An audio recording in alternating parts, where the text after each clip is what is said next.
இது வந்து கரெக்டாக இருக்கான்னு பார்க்கறதுக்கு நீடிலோட பேக் சைடு வச்சு எடுத்துக்கோங்க. ஐ பாயிண்ட் இருக்கும் இல்லையா, அதில் வச்சு எடுத்துக்கோங்க. அதுக்கப்புறம் நீங்கள் நார்மலாக எடுத்துக்கலாம். இப்போ கரெக்டாக லேசி டேசி ஸ்டிச் பண்ணுவோம் இல்லையா, சேம் அதே மாதிரி தான். நான் உங்களுக்கு இந்த ஃப்ளார் ஃபுல்லாகவே போட்டு கட்டுறேன். சீக்வன்ஸ்லேருந்து எடுத்து ஜர்தோசியில் லாக் பண்ணி சீக்வன்ஸ்லேயே நீடில் விட்டு த்ரெட் வச்சு லாக் பண்ணிக்கணும். எகைன் நான் உங்களுக்கு போட்டு கட்டுறேன். லைட்டாக அதை சென்டர் பண்ணிக்கணும். சென்டர் பண்ணலைன்னா நல்லா இருக்காது. So same lazy daisy stitch தான், வேறு எதுவும் இல்லை. நீடில் மேலே எடுத்துட்டு ஜர்தோசியை நீடில் எடுத்துக்கணும். இப்போ ஃபர்ஸ்ட் ஸ்டார்டிங் பாயிண்ட்லேருந்து எடுத்துக்கலாம். எடுத்துட்டு எகைன் ஸ்டார்டிங் பாயிண்ட்லேயே திரும்ப நீடில் இறக்கி ஒரு திலகம் ஷேப் கொண்டு வந்துடணும். கொண்டு வந்துட்டு இப்போ சீக்வன்ஸ் வச்சு சீக்வன்ஸ்லேருந்து நீடில் எடுக்கணும்.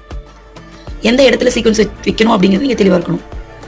அதை ஜர்தோசியோடு சேர்த்து மறுபடியும் சீக்வன்ஸ் வழியாகவே நீடில் இறக்கிட்டீங்க அப்படின்னா லாக் ஆகிடும். இந்த சென்டர் பண்ணுறது ரொம்ப ரொம்ப இம்பார்ட்டன்ட். சேம் டைம் சீக்வன்ஸோட பிளேசிங் ரொம்ப ரொம்ப இம்பார்ட்டன்ட்.